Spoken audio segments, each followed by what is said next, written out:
स्वागत है दोस्तों इस नए वीडियो में। इस वीडियो में आज हम चर्चा करेंगे और कुछ सब्सक्राइबर के कमेंट के संबंध में।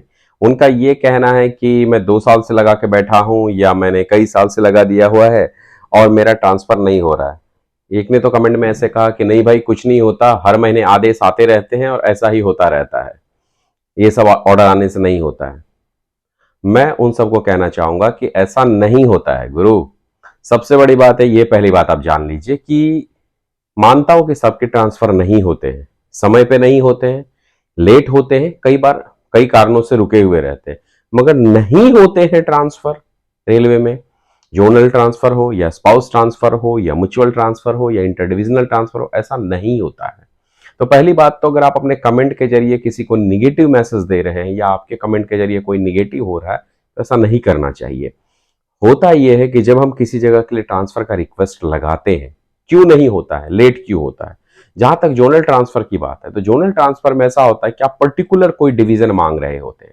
अब पर्टिकुलर कोई डिवीजन मांग रहे हैं, उस डिवीजन के साथ प्रॉब्लम यह है कि उस डिवीजन में ऑप्शन नहीं है उसके पास कि वो आपको एनओसी दे पाए, क्योंकि उसका फुल है वैकेंसी, डायरेक्ट रिक्रूटमेंट कोटा का फुल है तो एनओसी नहीं देगा, या कैटेगरी वाइज उसका कोटा फुल है तो वो एनओसी नहीं देगा। तो जब तक उसका वैकेंट नहीं होगा तब तक आपको एनओसी नहीं दिया जाएगा और आपको यह लगता है कि ट्रांसफर होता ही नहीं। ऐसा कई केसेस में सामने आया है। तो उस सिचुएशन में आप क्या कर सकते हैं, वो सिचुएशन आएगा तो आप ये थक हार के यही डिवीजन में जाना है, यही जोन के इसी डिवीजन में जाना है, अन्यथा मेरा ट्रांसफर नहीं होगा। और उस ट्रांसफर नहीं होने का रोना हम रोना शुरू कर देते हैं और ये निगेटिविटी सबके साथ फैलाते हैं। अरे ट्रांसफर नहीं हो रहा है, अरे ट्रांसफर नहीं हो रहा है, ये सबके साथ होते जाता है और परिस्थिति ऐसी उत्पन्न हो जाती है कि लोग सबको यही लगने लगता है, एक के साथ, दूसरे के साथ, तीसरे के साथ, कि ट्रांसफर नहीं होता है। ऐसा नहीं होता। अगर आपको पर्टिकुलर किसी जोन का एनओसी नहीं मिल रहा है तो आप ट्राई करिए किसी उसी जोन के दूसरे डिवीजन का पता करने के लिए, तीसरे डिवीजन का नियर का पता करने के लिए। क्योंकि आप एक बार जोनल ट्रांसफर लेके जाते हैं, वहां पहुंचते हैं, तो नियर के म्यूचुअल ट्रांसफर के लिए आप जा सकते हैं। ऐसा कई लोगों ने किया है। आपको विश्वास दिलाओ, मेरे 3-4 फ्रेंड का सिर्फ 6-6.5 साल के जॉब टेन्योर होने के बाद उसका ट्रांसफर हुआ है, क्योंकि उनमें से मेरे 1-2 फ्रेंड ने उस डिवीजन को मांगा था जो डिवीजन में एनओसी नहीं दिया जा रहा है, तो उनका अभी तक रुका हुआ। लेकिन कुछ फ्रेंड्स ने ये पता करके कि यहां पर एनओसी नहीं दिया जा रहा है, जबकि उसे भी वही डिवीजन चाहिए था, उसने नियर अबाउट के डिवीजन को लगाया, जो नियरेस्ट है उस डिवीजन के बगल का, वहां ले लेते हैं। मेरा जर्नी का आवर्स कम हो जाएगा, मैं ज्यादा नियर आ जाऊंगा। और वहां से उसने म्यूचुअल की भी बात कर ली, तो वहां से उसे म्यूचुअल भी मिल गया है, वो म्यूचुअल भी करवा के अपने होम डिवीजन भी चला जाएगा, जोनल ट्रांसफर भी हो गया। तो आपको यह ट्राई करना पड़ेगा। 3 बार आप म्यूचुअल ट्रांसफर ले ही सकते हैं, जोनल ट्रांसफर के ऑप्शन अवेलेबल है ही आपको। तो ये नहीं है कि मुझे यही चाहिए, ये नहीं मिला तो ट्रांसफर नहीं होता, ये फैलाना शुरू कर दिया। ऑर्डर तो ऐसे निकलते रहते हैं, ऑर्डर निकलते हैं, फॉलो भी होते हैं, जहां तक पॉसिबल होता है फॉलो होते हैं। अभी तो ट्रांसफर बहुत ही बल्क में हो रहा है, तो ये मत कहिए कि ट्रांसफर नहीं हो रहा है, उससे कई लोग हतोत्साहित हो जाते हैं।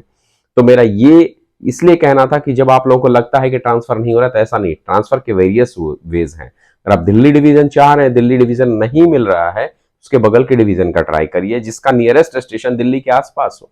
बाद में आप म्यूचुअल ट्रांसफर का भी ट्राई कर सकते हैं। अगर आपको मान लीजिए दानापुर नहीं मिल रहा है तो बनारस के लिए ट्राई करिए। अगर आपको दानापुर नहीं मिल रहा है, प्रयागराज के लिए ट्राई करिए। अगर दानापुर नहीं मिल रहा है, सोनपुर के लिए ट्राई करिए, दीनदयाल उपाध्याय के लिए ट्राई करिए, अंबाला के लिए ट्राई करिए। अगर दिल्ली नहीं मिल रहा, मतलब ऐसे डिवीजन का ट्राई करिए जिसका स्टेशन आपके डिवीजन के नियर हो और वहां से आपको कम्युनिकेशन फास्ट हो समहाउ। यह चेक करिए कि आपके कोटा में, मान लीजिए जनरल को एनओसी नहीं दिया जा रहा है, तो आप अगर जनरल में है तो नहीं होगा उस डिवीजन के लिए, एससी एसटी वालों का होगा। लेकिन किसी एक ने बोल दिया कि नहीं हो रहा है, तो चलो भाई एससी एसटी भी वही मान के बैठ जाएंगे, सभी कैटेगरी हो ही नहीं रहा है। ऐसा नहीं, कैटेगरी वाइज भी कई जगह पे एनओसी नहीं दिया जाता है। शुरुआत के जयपुर डिवीजन का ऐसा था कि एससी एसटी के लिए एनओसी नहीं दिया जाता था, बाद में जनरल ओबीसी का भी नहीं दिया जाने लगा। तो ये तो कॉमन है। ये सारी चीजें चेक करके, जब जिस ऑर्गेनाइजेशन में गुरु 12,57,000 इंप्लॉई हो, वहां पे ये सब समस्याएं आती है। लेकिन एक वैचारिक मत के साथ, एक स्टेटमेंट के साथ कि नहीं होता है कुछ भी, ऐसे ऑर्डर्स आते रहते हैं, ये तो होते रहता है, तो सभी निगेटिव हो जाएंगे। ऐसा ना होकर के आप प्रयासरत रहिए, ट्रांसफर होते हैं और हुए हैं। मैं 100 से ज्यादा एग्जाम्पल दे सकता हूं, होते हैं। मगर एग्जाम्पल से क्या फायदा, आपके एफर्ट लेने से फायदा होगा। है ना? तो ट्रांसफर होते हैं, विश्वास रखिए, प्रयासरत रहिए। कोई भी सलाह चाहिए तो मैं देने के यहां पर हूं। और अगर वीडियो अच्छा लगा हो तो लाइक शेयर सब्सक्राइब भी करिए। धन्यवाद।